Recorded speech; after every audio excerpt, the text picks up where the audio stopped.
News ಬರ್ತಾ ಇದೆ, ಬನ್ನಿ ನೋಡೋಣ. ಓಕೆ, ಮುಖ್ಯಮಂತ್ರಿ ಕುಮಾರಸ್ವಾಮಿ ಅವರು ಕೂಡ ಆಲ್ಮೋಸ್ಟ್ ಇದೇ ರೀತಿ ಹೇಳಿಕೆಯನ್ನ ಕೊಟ್ಟಿದ್ದಾರೆ. ಪುಟ್ಟರಂಗ ಶೆಟ್ಟಿ ಅವರ ಕಚೇರಿಯ ಟೈಪಿಸ್ಟ್ ಒಬ್ಬರು 25 ಲಕ್ಷ ರೂಪಾಯಿ ಇಟ್ಕೊಂಡಿದ್ದನ್ನ ಸೀಸ್ ಮಾಡಿದ ವಿಚಾರಕ್ಕೆ ಸಂಬಂಧಪಟ್ಟಂತೆ ತನಿಖೆಯಿಂದ ಹಣದ ಸತ್ಯಾಸತ್ಯತೆ ಗೊತ್ತಾಗುತ್ತೆ. ಯಾರೋ ಹಣ ತಂದಿರುವುದಕ್ಕೆ ಸಚಿವರ ಮೇಲೆ ಆರೋಪ ಮಾಡೋದು ಸರಿಯಲ್ಲ. ಅವ್ರು ಯಾರೋ ಅಲ್ಲ, ಅವರು ಟೈಪಿಸ್ಟ್, ಅವರು ಅದೇ ಕಚೇರಿಯೆಲ್ಲ ಕೆಲಸ ಮಾಡ್ತಕ್ಕಂಥವ್ರು. ಸೊ ಕುಮಾರಸ್ವಾಮಿ ಅವರು ಕೂಡ ಅದೇ ರೀತಿಯಲ್ಲಿ ನೋಡಿ, ಇದನ್ನು ಮಿನಿಸ್ಟ್ರಿಗೆ ಲಿಂಕ್ ಮಾಡಬೇಡಿ, ಯಾರೋ ದುಡ್ಡು ತಂದಿದ್ದಾರೆ, ಯಾರೋ ಅಲ್ಲ, ಅದು ಟೈಪಿಸ್ಟ್, ಪುಟ್ಟರಂಗ ಶೆಟ್ಟಿ ಅವರ ಕಚೇರಿನಲ್ಲೇ ಕೆಲಸ ಮಾಡ್ತಕ್ಕಂಥ ಟೈಪಿಸ್ಟ್. ಆದರೂ ಕೂಡ ನೋಡೋಣ, ಪ್ರಕರಣದ ತನಿಖೆ ನಡೀಲಿ, ಆಮೇಲೆ ಗೊತ್ತಾಗುತ್ತೆ ಅಂತ ಹೇಳಿ ಹೊರಟಿದ್ದಾರೆ. ಕುಮಾರಸ್ವಾಮಿ ಅವರ ಮಾತುಗಳನ್ನು ಹುಬ್ಬಳ್ಳಿಯಲ್ಲಿ ಕುಮಾರಸ್ವಾಮಿ ಅವರು ಆಡಿರ್ತಕ್ಕಂಥ ಮಾತುಗಳು, ಯಾರೋ ವಿಧಾನಸೌಧಕ್ಕೆ ದುಡ್ಡು ತಂದರೆ, ಯಾರ್ದೋ ಬ್ಯಾಗ್ ಸಿಕ್ಕಾಕೊಂಡ್ರೆ ಅದನ್ನು ಸಚಿವರ ತಲೆಗೆ ಕಟ್ಟೋದು ಎಷ್ಟು ಸರಿ ಅಂತ ಅವರು ಕೂಡ ಪ್ರಶ್ನೆ ಮಾಡಿದ್ದಾರೆ. ಓಕೆ, ಇನ್ನು ಮುಖ್ಯಮಂತ್ರಿ ಮತ್ತು ಗೃಹ ಸಚಿವರ ಈ ಹೇಳಿಕೆಗಳು ಅಸಮರ್ಥನೀಯವಾಗಿದೆ ಅಂತಕ್ಕಂಥ ಅನ್ನುವಂತಹ ಭಾಸವಾಗ್ತಾ ಇದೆ. ಈ ಬಗ್ಗೆ ಮಾತಾಡೋದಕ್ಕೆ ಬಿಜೆಪಿಯ ಶಾಸಕರಾದಂತಹ CT ರವಿ ಅವರು ನಮ್ಮ ಜೊತೆ ಸಂಪರ್ಕದಲ್ಲಿದ್ದಾರೆ. ಸರ್ ನಮಸ್ಕಾರ.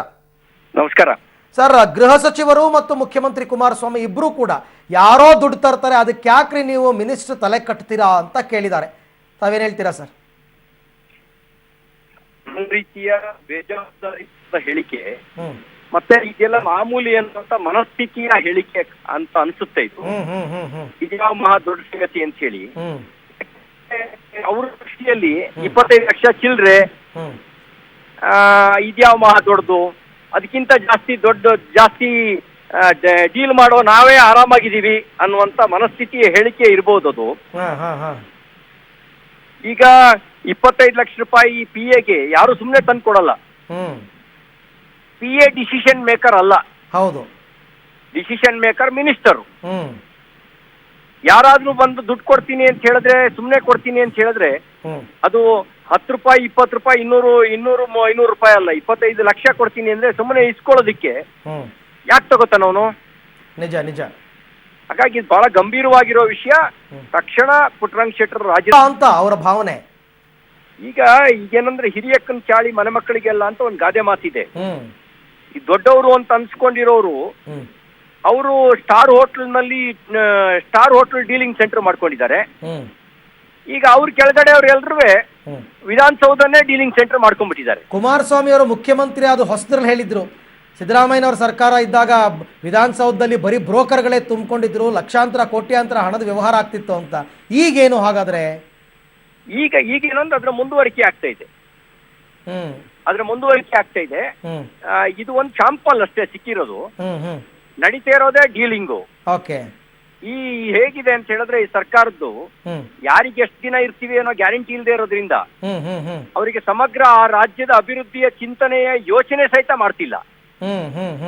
ಈ ಹುಚ್ಚರು ಮದುವೆಯಲ್ಲಿ ಉಂಡನೆ ಜಾಣ ಅಂತ ಒಂದು ಗಾದೆ ಮಾತಿದೆ. ಈ ಸರ್ಕಾರ ಒಂದ್ ರೀತಿ ಹಂಗೇನೆ. ಎಲ್ರು ಯಾರ್ಯಾರು ಯಾವ್ಯಾವ್ರ ತಾಕತ್ತಿಗೆ ತಕ್ಕಂತೆ ಹೊಡೆಯೋ ಕೆಲಸ ಮಾಡ್ತಾ ಇದ್ದಾರೆ. ಆದ್ರೂ ಒಬ್ಬ ಟೈಪಿಸ್ಟ್ ಹತ್ರ 25 ಲಕ್ಷ ಇರುತ್ತೆ ಅಂತಂದ್ರೆ ನಾವು ಹೆಂಗ್ ಅನ್ಕೋಬೇಕು ಸರ್? ಇನ್ನು PS ಹತ್ರ ಎಷ್ಟಿರುತ್ತೆ, ಸಚಿವರ ಹತ್ರ ಎಷ್ಟಿರುತ್ತೆ, ಈ ತರ ಲೆಕ್ಕ ಹಾಕೊಂಡು ಹೋಗ್ಬೇಕಾಗತ್ತೆ ನಾವು.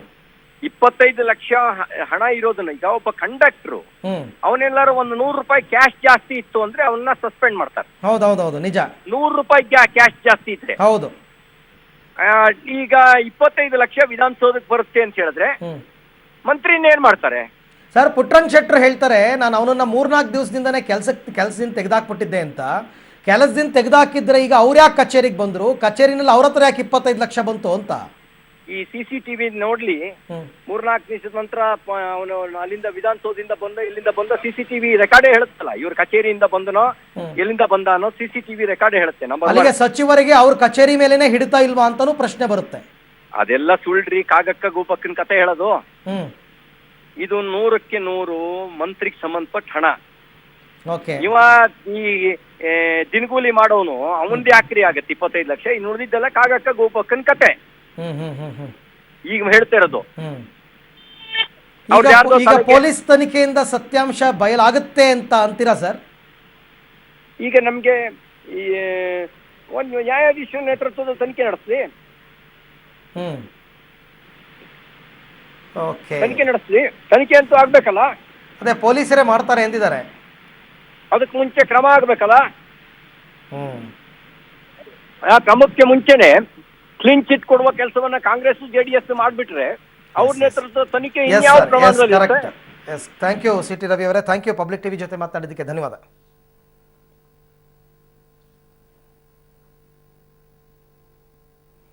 ಇನ್ನು ಇದೇ ವಿಚಾರಕ್ಕೆ ಸಂಬಂಧಪಟ್ಟಂತೆ ಮತ್ತೊಂದು ಬ್ರೇಕಿಂಗ್ ನ್ಯೂಸ್ ಬರ್ತಾ ಇದೆ, ನೋಡೋಣ. ಸಚಿವರ ಸಿಬ್ಬಂದಿ ಬಳಿ ದುಡ್ಡು ಸಿಕ್ಕಿದ್ರೆ ಆ ಸಿಬ್ಬಂದಿಯನ್ನ ಮೊದಲು ವಜಾ ಮಾಡಿ. ಅವನ ಹತ್ರ ಅಷ್ಟೊಂದು ದುಡ್ಡು ಎಲ್ಲಿಂದ ಬಂತು, ಅದರ ಬಗ್ಗೆ ತನಿಖೆ ಆಗಬೇಕು, ತನಿಖೆ ನಡೆಸಿ ಕ್ರಮ ಕೈಗೊಳ್ಳಬೇಕು ಅಂತ ಬದಾಮಿಯಲ್ಲಿ ಮಾಜಿ ಮುಖ್ಯಮಂತ್ರಿ ಸಿದ್ದರಾಮಯ್ಯನವರು ಹೇಳಿದ್ದಾರೆ. ಯಾರ ಕೈಯಲ್ಲಿ ದುಡ್ಡು ಸಿಕ್ಕಿದೆಯೋ ಆತ ವಿಧಾನಸೌಧದ ಸಿಬ್ಬಂದಿಯಾಗಿದ್ದರೆ ಮೊದಲು ಆ ಸಿಬ್ಬಂದಿಯನ್ನು ವಜಾ ಮಾಡಿ ಆನಂತರ ತನಿಖೆ ಕೈಗೊಳ್ಳಿ. ಆ ದುಡ್ಡು ಯಾರ್ದಾಗಿದೆ, ಅದು ಅಕ್ರಮನ ಸಕ್ರಮನ ತಿಳ್ಕೊಂಡು ಅದು ಅಕ್ರಮ ಆಗಿದ್ರೆ ಅದಕ್ಕೆ ಸಂಬಂಧಪಟ್ಟವ್ರ ಮೇಲೆ ಕ್ರಮ ಕೈಗೊಳ್ಳಬೇಕು ಅಂತ ಮಾಜಿ ಮುಖ್ಯಮಂತ್ರಿ ಸಿದ್ದರಾಮಯ್ಯ ಬದಾಮಿಯಲ್ಲಿ ಹೇಳಿಕೆ ನೀಡಿದ್ದಾರೆ.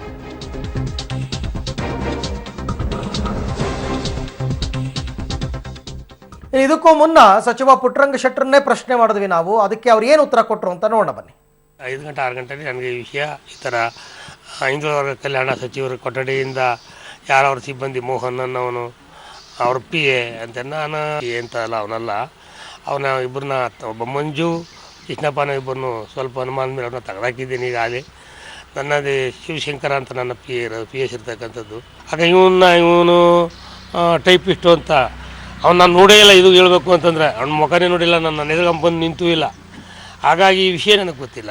ಸುಮ್ಮನೆ ನನ್ನ ವಿನಾಕಾರಣ 20 ಲಕ್ಷಕ್ಕ ಹಿಂದುಳಿದ ವರ್ಗ ಕಲ್ಯಾಣ ಇಲಾಖೆ ಸಚಿವರಲ್ಲಿ ಸಿಕ್ತು, ಇವ್ರಿಗೆ ಯಾರೋ ಕಾಂಟ್ರಾಕ್ಟ್ದಾರ್ಕು ಅಂತಂದು ಕೊಟ್ಟರು ಅನ್ನೋದು ಸರಿಯಲ್ಲ. ಹಾಗಾಗಿ ಎಂಕ್ವೈರಿ ಆಗಲಿ, ಬೇಕಾದ್ರೆ ಯಾವ ಎಂಕ್ವೈರಿ ಯಾರು ಆಗಲಿ, ತಪ್ಪಿದ್ರೆ ಬೇಕಾದ್ರೆ ಯಾವ ಶಿಕ್ಷೆನಾರು ಆಗಲಿ, ಅದಕ್ಕೆ ನಾನು ಬದನಾಗಿರ್ತೀನಿ. ನಾನು ಅದನ್ನು ವಿರೋಧವಾಗುವಾಗಲ್ಲ. ಅದು ತಪ್ಪನ್ನು ಸರಿ ಅಂತ ವಾದ ಮಾಡ್ತಕ್ಕಂಥ ಮುಟ್ಟಾಳರು ಯಾರು, ನಾನು ಅಂಥ ಮನಸ್ಸಿನಲ್ಲ ಅದರ ವಾದನೂ ಮಾಡೋದು. ಟೈಪಿಸ್ಟು ಮೋಹನ ಅಂತ ನೆನ್ನ ಎಷ್ಟೇ ಕೂತಾಗಿರೋದು. ಆ ರೂಮ್ಗೂ ನನ್ನ ಬೇರೆಯವರು ಅದು ಇರ್ತದೆ ಅಫಿಷಿಯಲ್ ರೂಮು. ಈಗ ಇವರೆಲ್ಲ ಬಂದಾಗ ಇಂಥವನು ಟೈಪಿಸ್ಟು ಚೆನ್ನಾಗಿ ತಗೊಳ್ಳಿ ಅಂತಂದರು. ಅವ್ರು ಸೈನ್ ಹಾಕ್ಕೊಟ್ಟಿದ್ದೇವೆ, ಟೈಪಿಸ್ಟ್ ಕೆಲಸ ಮಾಡ್ಕೊಂಡು ಹೋಗ್ತಿದ್ದ.